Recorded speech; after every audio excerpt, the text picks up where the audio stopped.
ಬಿಜೆಪಿಯಲ್ಲಿ ಪರಿವಾರವಾದದ ವಿರುದ್ಧ ಮಹಾಸ್ಫೋಟ. ಎಲ್ಲ ಅಪ್ಪ ಮಕ್ಕಳಿಗೇನ ಈಶ್ವರಪ್ಪ ಹಾದಿಯಲ್ಲಿ ಸದಾನಂದ ಗೌಡ. ಮೋದಿ ಹೇಳಿದ ಬಿಜೆಪಿ ಕರ್ನಾಟಕದಲ್ಲಿ ಇರಬೇಕು, ರೆಬಲ್ಗಳ ನಯ ಅಸ್ತ್ರ. ಅತ್ತ ಪರಿವಾರವಾದದ ವಿರುದ್ಧ ನರೇಂದ್ರ ಮೋದಿ ಸಮರ. ರಾಜ್ಯದಲ್ಲಿ ಬಿಜೆಪಿಯೊಳಗೆ ಫ್ಯಾಮಿಲಿ ಪಾಲಿಟಿಕ್ಸ್ ವಿರುದ್ಧ ಯುದ್ಧ. ಇದು ಈ ಹೊತ್ತಿನ ವಿಶೇಷ. ಬಿಜೆಪಿಯೊಳಗೆ ಪರಿವಾರ. ದಿನೇ ದಿನೇ ಬಿಜೆಪಿಯೊಳಗಿನ ಬೇಗುದಿ ಹೆಚ್ಚಾಗ್ತಾ ಇದೆ. ಕೆಲವರು ಪಕ್ಷದಿಂದ ಒಂದು ಕಾಲು ಹೊರಗಿಟ್ಟು ನಾಯಕತ್ವದ ವಿರುದ್ಧ ಸಮರ ಸಾರಿದ್ರೆ, ಇನ್ನೂ ಕೆಲವರು ಪಕ್ಷದ ಒಳಗೆ ಇದ್ದು ಯುದ್ಧ ಶುರು ಮಾಡಿದ್ದಾರೆ. ಎಲ್ಲರ ಟಾರ್ಗೆಟ್ ಮಾತ್ರ ಒಂದೇ, ಅದು ಯಡಿಯೂರಪ್ಪ ಅಂಡ್ ಫ್ಯಾಮಿಲಿ. ಈ ಬಾರಿ ಟಿಕೆಟ್ ಹಂಚಿಕೆಯಲ್ಲಿ ತಮಗೆ ಅನ್ಯಾಯ ಆಗಿದೆ ಅಂತ ಸಿಡಿದೆದ್ದಿರುವ ಹಿರಿಯ ನಾಯಕರು ರಾಜ್ಯ ನಾಯಕತ್ವದ ವಿರುದ್ಧವೇ ಆಕ್ರೋಶ ಹೊರಹಾಕ್ತಿದ್ದಾರೆ. ಅದರಲ್ಲೂ ಮುಖ್ಯವಾಗಿ ಮೋದಿಯ ಪರಿವಾರವಾದ ಮುಕ್ತ ರಾಜಕಾರಣವನ್ನ ಕರ್ನಾಟಕದಲ್ಲೂ ಅಳವಡಿಸಬೇಕು ಎಂಬ ಕೂಗನ್ನ ಇಟ್ಕೊಂಡೇ ಶುದ್ಧೀಕರಣಕ್ಕೆ ಮುಂದಾಗಿದ್ದಾರೆ. ಚುನಾವಣೆಯ ಸಮಯದಲ್ಲೇ ಭುಗಿಲೆದ್ದಿರುವ ಬೆಂಕಿ ಮೋದಿಯ ಟಾರ್ಗೆಟ್ಗೆ ಧಕ್ಕೆ ತರುತ್ತಾ ಅನ್ನೋದೇ ಸದ್ಯದ ಪ್ರಮುಖ ಪ್ರಶ್ನೆ ಮತ್ತು ಕುತೂಹಲ. ಬಿಜೆಪಿಯಲ್ಲಿ ಪರಿವಾರವಾದದ ವಿರುದ್ಧ ಮಹಾಸ್ಫೋಟ. ಎಲ್ಲ ಅಪ್ಪ ಮಕ್ಕಳಿಗೇನ ಈಶ್ವರಪ್ಪ ಹಾದಿಯಲ್ಲಿ ಸದಾನಂದ ಗೌಡ. ಬಹುಶಃ ಇತ್ತೀಚಿನ ವರ್ಷಗಳಲ್ಲಿ ಲೋಕಸಭಾ ಚುನಾವಣೆಯ ಟಿಕೆಟ್ ವಿಚಾರದಲ್ಲಿ ಬಿಜೆಪಿ ಪಕ್ಷ ಇಷ್ಟೊಂದು ಆಂತರಿಕ ಬೇಗುದಿ ಬಂಡಾಯವನ್ನ ಎದುರಿಸಿಲ್ಲ ಅನ್ಸುತ್ತೆ. ಸಾಮಾನ್ಯವಾಗಿ ವಿಧಾನಸಭಾ ಚುನಾವಣೆ ಸಂದರ್ಭದಲ್ಲಿ ಟಿಕೆಟ್ ವಿಚಾರಕ್ಕೆ ದೊಡ್ಡ ಮಟ್ಟದಲ್ಲಿ ಅಸಮಾಧಾನ, ಆಕ್ರೋಶ, ಬಂಡಾಯಗಳು ಕಾಣಿಸಿಕೊಳ್ಳುತ್ತವೆ. ಲೋಕಸಭಾ ಟಿಕೆಟ್ ವಿಚಾರದಲ್ಲಿ ಬಿಜೆಪಿ ಪಕ್ಷದಲ್ಲಿ ಕಳೆದ 2 ಚುನಾವಣೆಯಿಂದ ಎಲ್ಲವೂ ಸಾವಧಾನವಾಗಿ ಸುಸೂತ್ರವಾಗಿಯೇ ನಡೆಯುತ್ತಿದೆ. ಕಳೆದ ಬಾರಿ ಬೆಂಗಳೂರು ದಕ್ಷಿಣದಿಂದ ದಿವಂಗತ ಅನಂತಕುಮಾರ್ ಅವರ ಪತ್ನಿ ತೇಜಸ್ವಿನಿ ಅವರಿಗೆ ಟಿಕೆಟ್ ಕೊಡಬೇಕು ಅನ್ನೋ ದೊಡ್ಡ ಕೂಗಿತ್ತು. ಆದರೆ ಅವರಿಗೆ ಟಿಕೆಟ್ ಕೊಡದೆ ತೇಜಸ್ವಿ ಸೂರ್ಯಗೆ ಕೊಡಲಾಗಿತ್ತು. ಆಗ್ಲೂ ಯಾವುದೇ ಹೆಚ್ಚಿನ ಪ್ರತಿರೋಧ, ಬಂಡಾಯವಿಲ್ಲದೆ ಇದು ಸುಸೂತ್ರವಾಗಿ ಮುಗಿದಿತ್ತು. ಆದ್ರೆ ಈ ಬಾರಿ ಮಾತ್ರ ಕಂಡು ಕೇಳರಿಯದಂತಹ ಬಂಡಾಯ ಬಿಜೆಪಿಯೊಳಗೆ ಕಾಣಿಸ್ತಿದೆ. ನನ್ನ ಅಪೇಕ್ಷೆ, ಇಡೀ ಕರ್ನಾಟಕ ರಾಜ್ಯ ಭಾರತೀಯ ಜನತಾ ಪಾರ್ಟಿ ಕಾರ್ಯಕರ್ತರ ಅಪೇಕ್ಷೆ, ಒಂದು ಕುಟುಂಬದ ಕೈಯಲ್ಲಿ ಈ ಪಕ್ಷ ಸಿಕ್ಕಿದೆ. ಒಂದು ರೀತಿಯ ಸರ್ವಾಧಿಕಾರಿ ರೂಪದಲ್ಲಿ ನಡ್ಕೊಂಡು ಹೋಗ್ತಿದ್ದಾರೆ. ಇದು ಪರಿವರ್ತನೆ ಆಗಬೇಕು ಅನ್ನಂತ ಎಲ್ಲರದ್ದು ಅಪೇಕ್ಷೆ ಇದೆ. ನನ್ನ ಜವಾಬ್ದಾರಿ, ನೀನು ಸುಮ್ಮನೆ ಬಿಡಬೇಕು, ನಾನು ಬಿ ಫಾರಂ ತಂದು ಕೊಡೋದು ನಿನಗೆ ಅಂತ ಹೇಳಿದವರು ನನಗೆ ತಿಳಿದ ಮಟ್ಟಿಗೆ ಮೀಟಿಂಗ್ಗಳಲ್ಲಿ ನನ್ನ ಪರವಾಗಿ ಸರಿಯಾಗಿ ವರ್ತಿಸಲಿಲ್ಲ ಅವರು. ಕಳೆದ 10 ವರ್ಷಗಳಿಂದ ದೇಶದ ರಾಜಕಾರಣ ಸಾಕಷ್ಟು ಬದಲಾಗಿದೆ. ಅದರಲ್ಲೂ ಬಿಜೆಪಿಯೊಳಗೆ ಮಹಾ ಪರಿವರ್ತನೆಗಳೇ ನಡೆದಿವೆ. ಮೋದಿ ಅನ್ನೋ ವ್ಯಕ್ತಿ ಮತ್ತು ಶಕ್ತಿಯ ಮುಂದೆ ಎಲ್ಲವೂ ಹೊಂದಿಕೊಂಡು ಹೋಗುವಂತಹ ಸಂಪ್ರದಾಯ ಶುರುವಾಗಿದೆ. ಮುಖ್ಯವಾಗಿ ಲೋಕಸಭಾ ಚುನಾವಣೆ ಅಂತ ಬಂದಾಗ ಎಷ್ಟೇ ಅಸಮಾಧಾನ, ಆಕ್ರೋಶವಿದ್ರು ಮೋದಿ ಹೆಸರಿನಲ್ಲಿ ಎಲ್ಲವನ್ನ ಮರೆತು ಎಲ್ಲರೂ ಒಂದಾಗ್ತಿದ್ರು, ತಣ್ಣಗಾಗ್ತಾ ಇದ್ರು. ಆದರೆ ಈ ಬಾರಿ ಮಾತ್ರ ಇಂತಹ ಯಾವುದೇ ಲಕ್ಷಣಗಳು ಕಾಣಿಸ್ತಿಲ್ಲ. ಕಳೆದ 2 ಲೋಕಸಭಾ ಚುನಾವಣೆಯಲ್ಲೂ ಕಾಣದಂತಹ ಆಂತರಿಕ ಬೇಗುದಿ ಈ ಬಾರಿ ದೊಡ್ಡ ಮಟ್ಟದಲ್ಲಿ ಸ್ಫೋಟಗೊಂಡಿದೆ. ಹಾಗೂ ಅದು ತಣ್ಣಗಾಗುವ ಯಾವ ಲಕ್ಷಣವೂ ಕಾಣಿಸ್ತಾ ಇಲ್ಲ. ಆದರೆ ಕೇಂದ್ರದ ನಾಯಕತ್ವದ ವಿರುದ್ಧ ಇಲ್ಲಿ ಆಕ್ರೋಶ ವ್ಯಕ್ತವಾಗ್ತಿಲ್ಲ. ರಾಜ್ಯದ ನಾಯಕತ್ವದ ವಿರುದ್ಧನೇ ಹಿರಿಯ ನಾಯಕರೆಲ್ಲ ಬಂಡಾಯ ಹೇಳ್ತಿದ್ದಾರೆ. ಈಶ್ವರಪ್ಪ ಆಯ್ತು, ಈಗ ಸದಾನಂದ ಗೌಡ ಸರದಿ. ಬಿಎಸ್ವೈ ಕುಟುಂಬದ ವಿರುದ್ಧ ಡಿವಿಎಸ್ ವಾಗ್ದಾಳಿ. ಕಳೆದೊಂದು ವಾರದಿಂದ ಬಿಜೆಪಿಯ ಹಿರಿಯ ನಾಯಕ, ಆರಂಭಿಕ ದಿನಗಳಿಂದಲೇ ಪಕ್ಷವನ್ನ ಕಟ್ಟಿ ಬೆಳೆಸಿದ ಈಶ್ವರಪ್ಪ ಬಂಡಾಯ ಎದ್ದು ಯಡಿಯೂರಪ್ಪ ಕುಟುಂಬದ ವಿರುದ್ಧ ಪ್ರತಿದಿನ ವಾಗ್ದಾಳಿ ನಡೆಸಿದ್ದಾರೆ. ಬೆಳಗ್ಗೆ ಎದ್ರೆ ಒಂದಲ್ಲ ಒಂದು ವಿಷಯ ಇಟ್ಕೊಂಡು ಯಡಿಯೂರಪ್ಪ ಮತ್ತು ಕುಟುಂಬದ ವಿರುದ್ಧ ಕೆಂಡ ಕಾರ್ತಿದ್ದಾರೆ. ಈಗ ಈ ಪಟ್ಟಿಗೆ ಮತ್ತೊಬ್ಬರ ಸೇರ್ಪಡೆಯಾಗಿದೆ. ಅದುವೇ ಮಾಜಿ ಸಿಎಂ ಹಾಗೂ ಬೆಂಗಳೂರು ಉತ್ತರದ ಸಂಸದ ಡಿವಿ ಸದಾನಂದ ಗೌಡ. ಈ ಬಾರಿ ಬೆಂಗಳೂರು ಉತ್ತರದ ಬಿಜೆಪಿ ಟಿಕೆಟ್ ಶೋಭಾ ಕರಂದ್ಲಾಜೆ ಪಾಲಾಗಿದೆ. ಹಾಲಿ ಸಂಸದ ಡಿವಿ ಸದಾನಂದ ಗೌಡಗೆ ಟಿಕೆಟ್ ನಿರಾಕರಿಸಲಾಗಿದೆ. ಈ ವಿಚಾರವಾಗಿ ಮೊನ್ನೆಯಿಂದಲೂ ಅಸಮಾಧಾನ ಹೊರಹಾಕ್ತಾನೆ ಬಂದಿರುವ ಡಿವಿ ಸದಾನಂದ ಗೌಡ ತನ್ನ ನಿರ್ಧಾರವನ್ನ ತಿಳಿಸ್ತೇನೆ ಅಂತ 2-3 ದಿನಗಳಿಂದ ಹೇಳ್ತಾ ಬಂದಿದ್ರು. ಈಗ ಬಹಿರಂಗವಾಗಿ ಎಲ್ಲವನ್ನ ಹರಿಬಿಟ್ಟಿದ್ದಾರೆ. ವಿಶೇಷವಾಗಿ ಚುನಾವಣಾ ರಾಜಕಾರಣದಿಂದ ನಾನು ದೂರ ಸರಿಯುತ್ತೇನೆ ಅಂತ ಹೇಳಿದ ಮೇಲೆ ಆ ಚುನಾವಣಾ ಕಣಕ್ಕೆ ಮತ್ತೆ ನೀವು ಧುಮುಕಲೇಬೇಕು ಅಂತ ಹೇಳುವಂಥ ಮಾತುಗಳನ್ನು ನನ್ನ ಪಕ್ಷದ ಪ್ರಮುಖರು, ವಿಶೇಷವಾಗಿ ಮಾಜಿ ಮುಖ್ಯಮಂತ್ರಿಗಳು, ಉಪಮುಖ್ಯಮಂತ್ರಿಗಳು, ಮಂತ್ರಿಗಳು ಎಲ್ಲ ಬಂದು ಹೇಳಿದ ಮೇಲೆ ಮತ್ತೆ ಟಿಕೆಟು ಬೇರೆಯವರಿಗೆ ಘೋಷಣೆ ಆಗಿರುವಂಥದ್ದು, ಸದಾನಂದರು ಏನು ಮಾಡ್ತಾರೆ ಅಂತ ಹೇಳುವಂಥದ್ದು ಎಲ್ಲರಿಗೂ ಕೂಡ ಒಂದು ಕುತೂಹಲದ ಹೆಜ್ಜೆ ಆಗಿತ್ತು. ಇನ್ಫ್ಯಾಕ್ಟ್ ಯಾವಾಗ ಡಿವಿಎಸ್ಗೆ ಟಿಕೆಟ್ ಮಿಸ್ ಆಯ್ತೋ ಆಗಲೇ ಅವರು ಪರೋಕ್ಷವಾಗಿ ಬಂಡಾಯ ಎದ್ದಿದ್ರು. ಇತ್ತ ಕಾಂಗ್ರೆಸ್ ಪಕ್ಷದಿಂದಲೂ ಸದಾನಂದ ಗೌಡಗೆ ಆಫರ್ಗಳ ಮೇಲೆ ಆಫರ್ ಹೋಗಿತ್ತು. ಸ್ವತಃ ಕೆಪಿಸಿಸಿ ಅಧ್ಯಕ್ಷ ಡಿಕೆ ಶಿವಕುಮಾರ್ ಅವರೇ ಸದಾನಂದ ಗೌಡಗೆ 2-3 ಕ್ಷೇತ್ರಗಳ ಆಫರ್ ಕೊಟ್ಟಿದ್ರು ಎನ್ನಲಾಗಿತ್ತು. ಹೀಗಾಗಿ ಡಿವಿಎಸ್ ಬಿಜೆಪಿ ಬಿಟ್ಟು ಕಾಂಗ್ರೆಸ್ ಸೇರ್ತಾರೆ ಅಂತಾನೆ ಸುದ್ದಿ ಹರಿದಾಡಿತ್ತು. ಈ ಕುರಿತು ಸುದ್ದಿಯನ್ನ ಅಲ್ಲಗೆಳೆಯದೆ ಸದಾನಂದಗೌಡರು ಕೂಡ ಕುತೂಹಲವನ್ನ ಜೀವಂತವಾಗಿಟ್ಟುಕೊಂಡಿದ್ರು. ಇದರ ನಡುವೆ ಪತ್ರಿಕಾಗೋಷ್ಠಿ ನಡೆಸಿ ಎಲ್ಲವನ್ನ ಹೇಳ್ತೀನಿ ಅಂದವರು 2-3 ದಿನ ಮುಂದೂಡಿಕೆ ಮಾಡ್ತಾನೆ ಬಂದಾಗ ಹಲವು ಅನುಮಾನಗಳು ಸೃಷ್ಟಿಯಾಗಿತ್ತು. ಈಗ ಅಂತಿಮವಾಗಿ ಮಾಧ್ಯಮಗಳ ಮುಂದೆ ಕಾಣಿಸಿಕೊಂಡ ಸದಾನಂದಗೌಡ ಪಕ್ಷ ಬಿಡುವ ಕಾರ್ಯಕ್ರಮವನ್ನ ಕೈಬಿಟ್ಟು ಪಕ್ಷದೊಳಗಿನ ನಾಯಕರ ವಿರುದ್ಧ ಸಮರ ಸಾರಿದ್ದಾರೆ. ಒಂದು ಟಿಕೆಟ್ ತಪ್ಪಿದ್ದಕ್ಕೆ ಸದಾನಂದಗೌಡರಿಗೆ ನೋವಾಗಿದೆಯೇ, ದುಃಖ ಆಗಿದೆಯೇ, ಬೇಸರ ಆಗಿದೆಯೇ, ಈ ಪ್ರಶ್ನೆಗಳು ಪದೇ ಪದೇ ಎಲ್ಲರೂ ಕೇಳ್ತಾ ಇದ್ದರು. ನಾನು ಇದನ್ನು ವಿಶ್ಲೇಷಣೆ ಮತ್ತೆ ಮಾಡ್ತೇನೆ. ಇನ್ ನಟ್ಶೆಲ್ ಇದಕ್ಕೆ ಉತ್ತರ ಹೌದು. ಟಿಕೆಟ್ ಸಿಕ್ಕದಕ್ಕೆ ನಿಮಗೆ ಕಾಂಗ್ರೆಸ್ಸಿಂದ ಆಹ್ವಾನ ಬಂದಿದೆಯೇ? ಅದಕ್ಕೆ ನನ್ನ ಉತ್ತರ ಹೌದು, ಆಹ್ವಾನ ಬಂದಿದೆ. ಮೂರನೇದಾಗಿ ಅದರ ಸಬ್ಸಿಡಿಯರಿ ಕ್ವಶನ್, ನೀವು ಕಾಂಗ್ರೆಸ್ ಸೇರ್ತೀರಾ? ಅದಕ್ಕೆ ನನ್ನ ಉತ್ತರ ಇಲ್ಲ. ಮೋದಿ ಹೇಳಿದ ಪರಿವಾರವಾದ ಕರ್ನಾಟಕದಲ್ಲಿರಬಾರದು. ಸ್ವಾರ್ಥಿಗಳಾಗಿದ್ದಾರೆ, ಮಕ್ಕಳು ಕುಟುಂಬದವರ ಪಾರ್ಟಿಯಾಗಿದೆ. ಇಷ್ಟು ದಿನ ಪರೋಕ್ಷ ಅಸಮಾಧಾನ ವ್ಯಕ್ತಪಡಿಸ್ತಾ ಇದ್ದ ಸದಾನಂದಗೌಡ ಈಗ ಬಹಿರಂಗವಾಗಿಯೇ ಆಕ್ರೋಶ ಹೊರಹಾಕ್ತಿದ್ದಾರೆ. ಮುಖ್ಯವಾಗಿ ಕುಟುಂಬ ರಾಜಕಾರಣವನ್ನೇ ಇವರು ಕೂಡ ಹೈಲೈಟ್ ಮಾಡಿದ್ದಾರೆ. ಪ್ರಧಾನಿ ಮೋದಿ ಯಾವಾಗಲೂ ಕುಟುಂಬ ರಾಜಕಾರಣದ ಬಗ್ಗೆ ಮಾತನಾಡ್ತಾರೆ. ದೇಶದಲ್ಲಿ ಪ್ರಜಾಪ್ರಭುತ್ವ ವ್ಯವಸ್ಥೆಗೆ ಪರಿವಾರವಾದ ಮಾರ್ಗ ಅನ್ನೋದು ಮೋದಿ ಅಭಿಪ್ರಾಯ. ಪ್ರತಿ ಚುನಾವಣೆಯಲ್ಲೂ ಮೋದಿ ವಿಪಕ್ಷಗಳಲ್ಲಿರುವ ಕುಟುಂಬ ರಾಜಕಾರಣದ ವಿರುದ್ಧ ವಾಗ್ದಾಳಿ ನಡೆಸ್ತಾ ಬಂದಿದ್ದಾರೆ.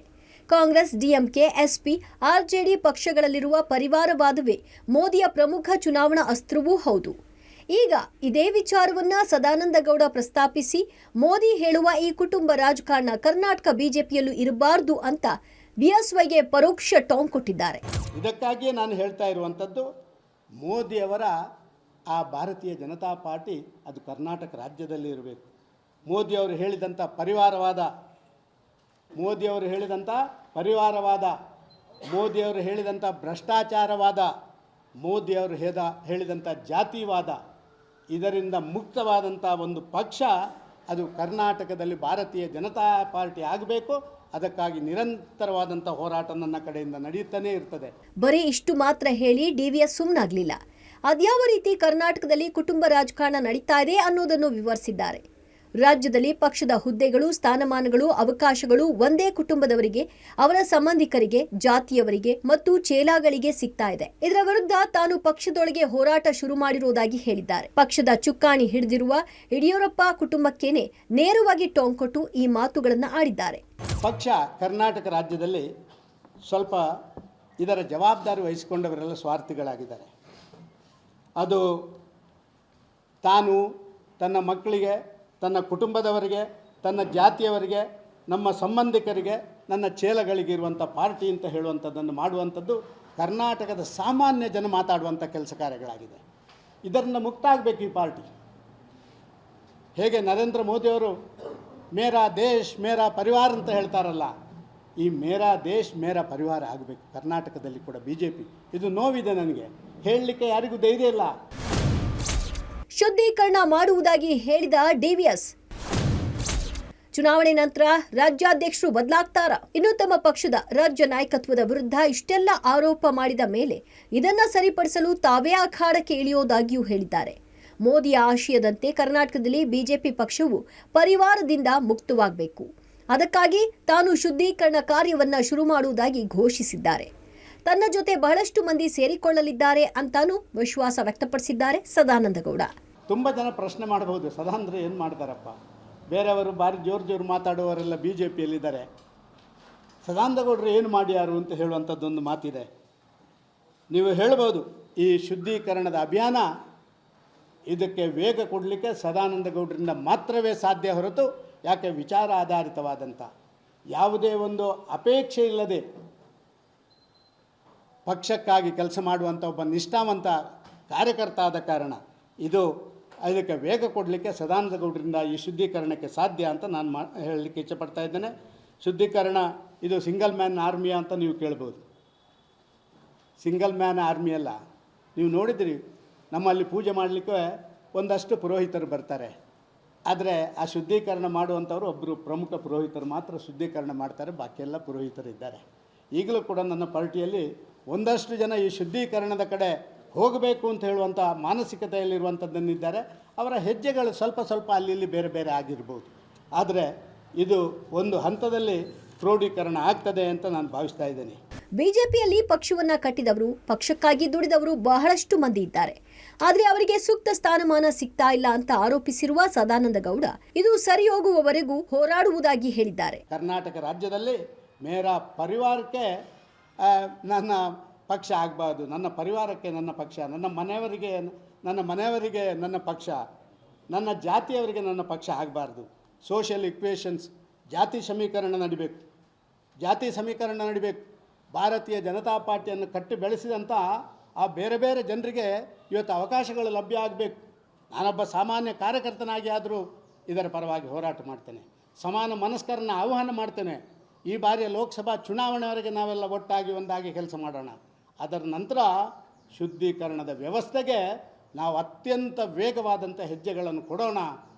ರಾಜ್ಯದ ಜನತೆಗೆ ಹೇಳಲಿಕ್ಕೆ ಇಷ್ಟಪಡ್ತಾ ಇದ್ದೇನೆ, ಇವತ್ತು ನಡೀತಿರುವಂಥ BJPಯ ವಿದ್ಯಮಾನದ ಬಗ್ಗೆ ನೀವು ಯಾರೂ ತಲೆ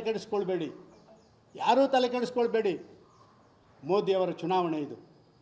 ಮೋದಿಯವರ ಚುನಾವಣೆಯ ನಂತರ ಜನರ ಮನಸ್ಸಿನಲ್ಲಿ ಏನಿದೆ ಅದು ಆಗ್ತದೆ. ಇನ್ನು ಇವೆಲ್ಲದರ ಜೊತೆಗೆ ಮತ್ತೊಂದು ಬಾಂಬ್ ಕೂಡ ಹಾಕಿದ್ದಾರೆ. ಅದೇನೆಂದ್ರೆ, ಈಶ್ವರಪ್ಪ ಒಂದು ಮಾತು ಹೇಳಿದ್ರು, ಚುನಾವಣೆಯ ಬಳಿಕ ರಾಜ್ಯದಲ್ಲಿ ಬಿಜೆಪಿಯ ರಾಜ್ಯಾಧ್ಯಕ್ಷ ಬದಲಾವಣೆ ಆಗುತ್ತೆ ಅನ್ನೋದು. ಈ ಮಾತನ್ನ ಸದಾನಂದ ಗೌಡ ಕೂಡ ಉಲ್ಲೇಖಿಸಿದ್ದಾರೆ. ಮೋದಿ ಗೆದ್ದ ಬಳಿಕ ಕುಟುಂಬ ರಾಜಕಾರಣ ಅಂತ್ಯವಾಗುವ ಕುರಿತು ಸೂಕ್ಷ್ಮವಾಗಿ ಹೇಳಿದ್ದಾರೆ. ಹಲವಾರು ಸಂಗತಿಗಳನ್ನು ನಾವು ಹೇಳಿದಾಗಲೇ ಎಲ್ರಿಗೂ ಅರ್ಥ ಆಗುವಂಥದ್ದು. ಈಶ್ವರಪ್ಪರು ಹೇಳಿದರು, ನಾನು ಕಳೆದ ಬಾರಿ ಹೇಳುವವರೆಗೆ ಅವರು ಅದನ್ನು ಅರ್ಥ ಮಾಡಿಕೊಂಡಿರಲಿಲ್ಲ. ಆದಷ್ಟು ಶೀಘ್ರ ಅಧ್ಯಕ್ಷ ಮತ್ತು ನಮ್ಮ ವಿರೋಧ ಪಕ್ಷದ ಈಗ ನಾನು ಹೇಳಿದ್ದೇನೆ ಅರ್ಥ ಮಾಡಿಕೊಳ್ತಾರೆ. ಹೀಗೆ ಸದಾನಂದ ಗೌಡ ಕೂಡ ಬಿಎಸ್ವೈ ಕುಟುಂಬದ ವಿರುದ್ಧನೇ ರಣಕಹಳೆ ಮೊಳಗಿಸಿದ್ದಾರೆ. ಈ ಬಾರಿ ಮೊದಲಿಗೆ ಬಿಎಸ್ವೈ ಕುಟುಂಬದ ವಿರುದ್ಧ ರಣಕಹಳೆ ಮೊಳಗಿಸಿದ್ದೇ ಈಶ್ವರಪ್ಪ. ಇವರ ಜೊತೆಗೆ ತುಮಕೂರಿನಲ್ಲಿ ಮಾಧುಸ್ವಾಮಿ ಕೂಡ ಆಕ್ರೋಶ ಹೊರಹಾಕಿದ್ರು. ಎಲ್ಲರೂ ಚುನಾವಣೆ ಬಳಿಕ ದೊಡ್ಡ ಬದಲಾವಣೆ ಪಟ್ಟು ಹಿಡಿದಿದ್ದಾರೆ. ಒಂದೇ ಕುಟುಂಬದ ಕೈಯಲ್ಲಿ ಪಕ್ಷ ಇದೆ. ಚುನಾವಣೆ ಬಳಿಕ ರಾಜ್ಯಾಧ್ಯಕ್ಷರು ಬದಲಾಗ್ತಾರೆ.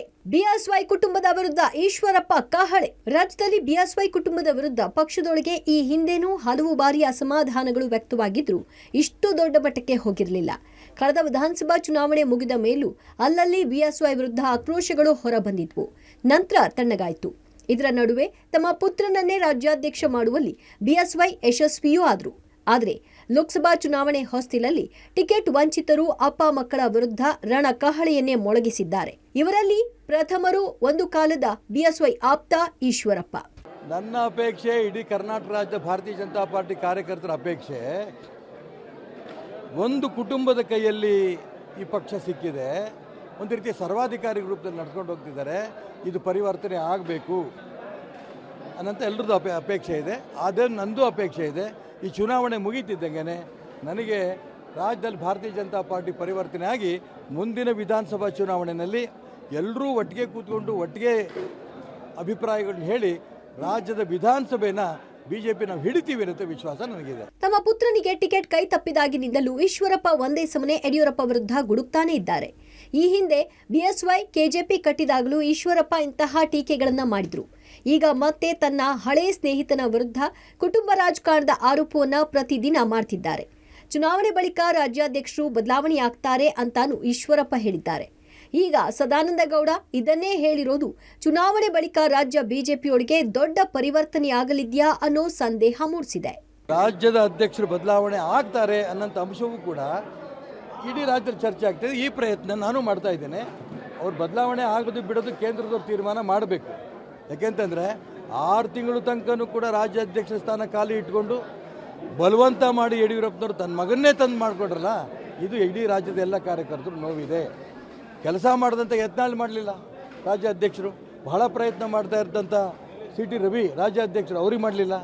ಅದೇ ರೀತಿ ನಾನು ಹೇಳ್ಕೊಂಡೆ, ನನ್ನ ಚುನಾವಣಾ ಚಟುವಟಿಕೆಗಳಲ್ಲಿ ನೀವು ಸ್ಪರ್ಧೆ ಮಾಡಬಾರ್ದು ಅಂತ ಲೆಟ್ರ್ ಬಿಟ್ಟು ಬಿಸಾಕಿದ ನಂತರ ನಾನು ಸಂಘಟನೆ ಕೆಲಸ ಕೊಡಿ ಅಂತಾನೆ ಬಾಯ್ಬಿಟ್ಟು ನಾನು ಕೇಳಿದ್ದೆ. ಯಾವ ಗವರ್ನರು ಬೇಡ ಅಂತ ನಾನು ಹೇಳಿದ್ದೆ. ಈಗ ನನಗಾರು ಕೊಡ್ಬೋದು ಇತ್ತು ಒಬ್ಬ ಹಿಂದುಳಿದ ವರ್ಗದವರು ಅಂತ. ಲಿಂಗಾಯತರ CT ರವಿ ಕೊಡ್ಬೋದು, ಒಕ್ಕಲಿಗರ CT ರವಿ ಕೊಡ್ಬೋದಿತ್ತು, ಲಿಂಗಾಯತರ ಯತ್ನಾಳಿಗೆ ಕೊಡ್ಬೋದಿತ್ತು, ಬ್ಯಾಕ್ವರ್ಡ್ ಬೇಕಾ ನನಗೆ ಕೊಡ್ಬೋದಿತ್ತು. ಎಲ್ಲ ಬಿಟ್ಟರು ಅವ್ರ ಮಗನ್ನೇ ಮಾಡಿಸ್ಕೊಂಡು ಹಠ ಮಾಡಿ ಮಾಡಿಸ್ಕೊಂಡು ಬಂದಿದ್ದಾರೆ. ಅವ್ರ ನಡವಳಿಕೆಯೂ ಕೂಡ ರಾಜ್ಯ ಅಧ್ಯಕ್ಷ ಆಗ್ತಿದೆ. ರಾಜ್ಯ ಪದಾಧಿಕಾರಿಗಳು ಮಾಡೋಂಥ ಸಂದರ್ಭದಲ್ಲಿ ಯಾವ ರಾಜ್ಯದ ನಾಯಕನೂ ಕೇಳಿದೇನೆ ಪದಾಧಿಕಾರಿಗಳು ಘೋಷಣೆ ಮಾಡಿದ್ರು. ಅದು ಒಂದು ಕೋರ್ ಕಮಿಟಿ ಕರೆದಾಗ ಎಲ್ಲರೂ ಪ್ರಶ್ನೆನೂ ಮಾಡಿದ್ರು, ಹಿಂಗೆ ಯಾಕೆ ಮಾಡಿದ್ರಿ ಅಂತ.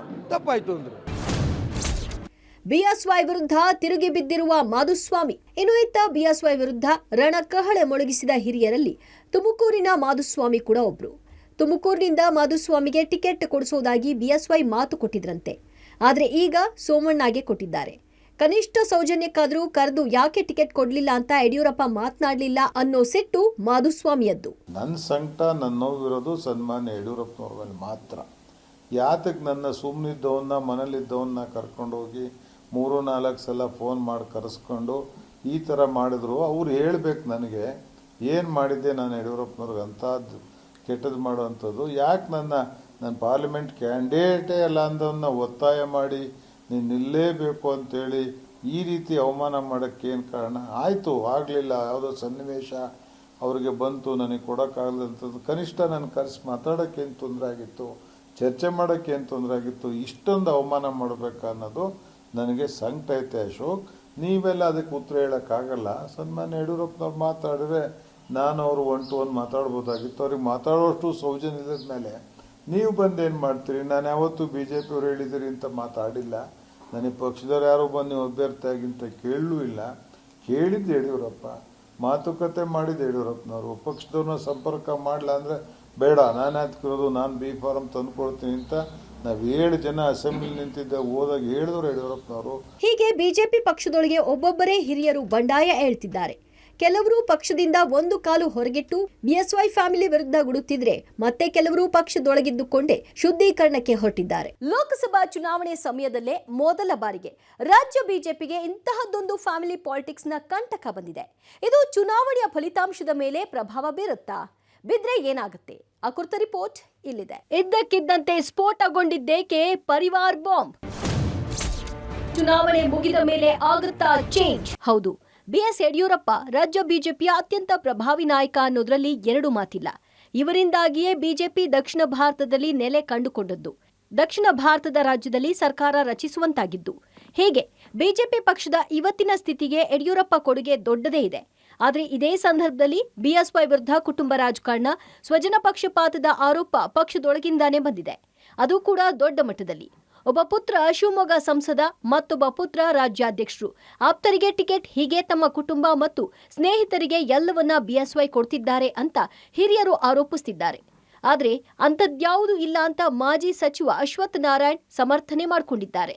ನೋಡಿ, ಯಾರು ಮೇಲ್ಗೈ ಇನ್ನೊಂದಲ್ಲ, ಯಡಿಯೂರಪ್ಪನವರು ನಮ್ಮ ಹಿರಿಯ ನಾಯಕರು, ಪಾರ್ಲಿಮೆಂಟ್ ಬೋರ್ಡಿನ ಸದಸ್ಯರು. ಹಾಗಾಗಿ ಇವತ್ತು ಏನು ಸೂಕ್ತವಾಗಿದೆ, ಯಾವ ಲೋಕಸಭಾ ಕ್ಷೇತ್ರಕ್ಕೆ ಯಾವ ಅಭ್ಯರ್ಥಿನ ಆಯ್ಕೆ ಮಾಡಬೇಕು ಅಂತ ನಿಶ್ಚಯ ಮಾಡಿ ಆ ಅಭ್ಯರ್ಥಿಗಳನ್ನು ಒಗ್ಗಟ್ಟಿನಿಂದ ಎಲ್ಲ ಪರಸ್ಪರ ಮಾತುಕತೆ ಮಾಡೇ ಮಾಡ್ತಿರೋದು. ಏಕಾಏಕಿ ಇವತ್ತೇನು ಅವ್ರ ಮೇಲೆ ಆಪಾದನೆಯನ್ನು ಮಾಡೋಂಥದ್ದು ಯಾವ ಮಟ್ಟದಲ್ಲೂ ಸರಿ ಇಲ್ಲ. ಎಲ್ಲರೂ ಒಗ್ಗಟ್ಟಿನಿಂದ ವಿಶ್ವಾಸದಿಂದನೇ ನಿರ್ಣಯ ಮಾಡಿರುವಂಥ ಅಭ್ಯರ್ಥಿಗಳು.